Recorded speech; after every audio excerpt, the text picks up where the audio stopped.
So I'm coming down from Hayden Pass during the URA 100 last year, and I'm seeing stuff. I'm seeing a hunter in the woods. I'm pretty sure I saw a lacrosse player sitting with his whatever the lacrosse players' rackets are on his shoulder, sitting in the rocks. I thought I saw a photographer taking pictures of the mountain marmots up there. I'm coming down from Hayden Pass, I think it is, and I run into this gal who's she's hiking up to the top and then just coming down. She has kind of an accent, maybe more like an English accent, and I just chat with her for a little bit because I was feeling kind of ugly from doing the pass because I was getting headaches on each of the passes. And think nothing of it. Kind of cruise down to the aid station. Everyone's hooping and hollering. Everyone I'm running into is having a great time heading back up. I'm heading down, and I know I'm getting close to the cutoff time. So everyone was still in high spirits, somewhat high spirits at the aid station, Crystal Lake. So do my thing, try to take a little rest. I was getting bit by these black flies, so I couldn't fall asleep at all. And on my way back up the pass, I start hearing people shouting, "You can make it, you can make it." And I'm like, why are they saying that? Why are they saying you can make it? I thought I was just cruising, having a good time. No cutoffs times in near. And I'm cruising along, and all of a sudden, I start seeing people that I already watched going up. And there's probably like eight people that I saw that had left the aid station and were coming back down. I'm like, that's kind of weird. And this is probably mile 60 some. So I just keep on going, start getting towards the top, and I see that lady that I had chatted with, the hiker that I had chatted with on the way down. Such a nice lady. She's some sort of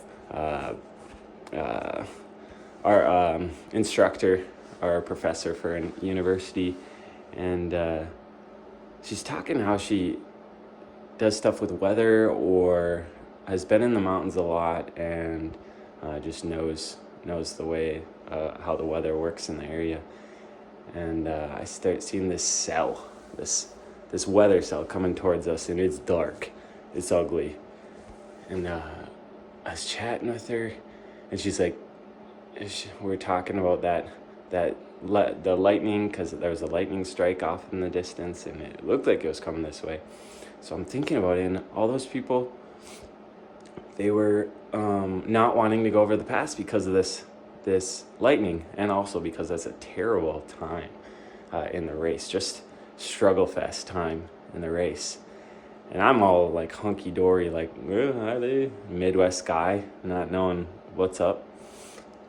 And so I start going past that lady, and there's a couple other people that I went by, a Minnesota guy that I had chatted with before the race.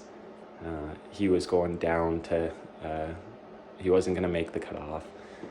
So that was a bummer. But this lady, as I'm running away from her, she yells over. I was already a bit nervous about this lightning coming towards me on this pass, towards us on this pass. She yells at me as I'm probably, just within yelling reach. She yells, "I just saw lightning. You better hurry up." And I look back, I'm like, what the really? So I just start taking off, just ripping. And I'm going by these others that are a little bit older than me, and they're pretty weathered, pretty broken down, and they're like, I don't know if I'm gonna make that. And I'm like, man, I'm still like, what the heck? And so I start tearing. I start going, I think I was going like 6-minute pace, because I'm like, if I can make it to the other tree line, I'm good. I'm golden. And I start like tearing at this 6-minute pace, and I'm as I'm going by like two others, this one guy was like, oh, you can make it all the way. I don't think I'm gonna try to push that. And I was like, what? So I'm feeling all alone on this crazy like effort across probably a couple miles to the tree line, and I can see the lightning coming in. I can see it coming towards me. So exposed, just fear in my brain of getting struck by lightning. 60 some miles into Uray 100, probably have, I don't know, 26 to 30,000 feet of elevation gain in my legs at this point. It might be under that, I don't know, but it is a lot. And ripping at like a 6-minute pace, striding it out across the whole top of the pass, thinking that I'm not gonna make it. I'm going to die. And I finally, as it starts raining, get to the other tree line. And the biggest relief ever just comes over me. Just so, maybe it was slowing down and getting back into my running rhythm that I should be doing. Slowing down, maybe it's getting into the tree cover, all of that, just all at once, so relieved. And as I'm cruising along through the trees, I kind of look back every once in a while, and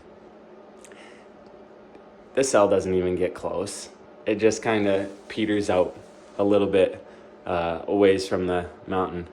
And here I'm just burned like 3 matches that I had saved up in my matchbox for this race on this pass for no reason.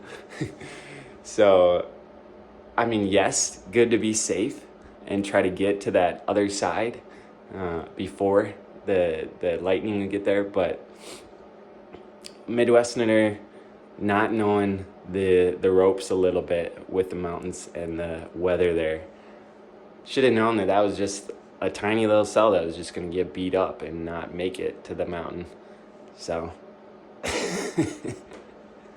fun little story about Uray 100 last year. But, I don't know, maybe some fun little motivation for you to keep training and get those speed efforts in. If you don't like doing speed, it helps sometimes. All right, anyways, keep training.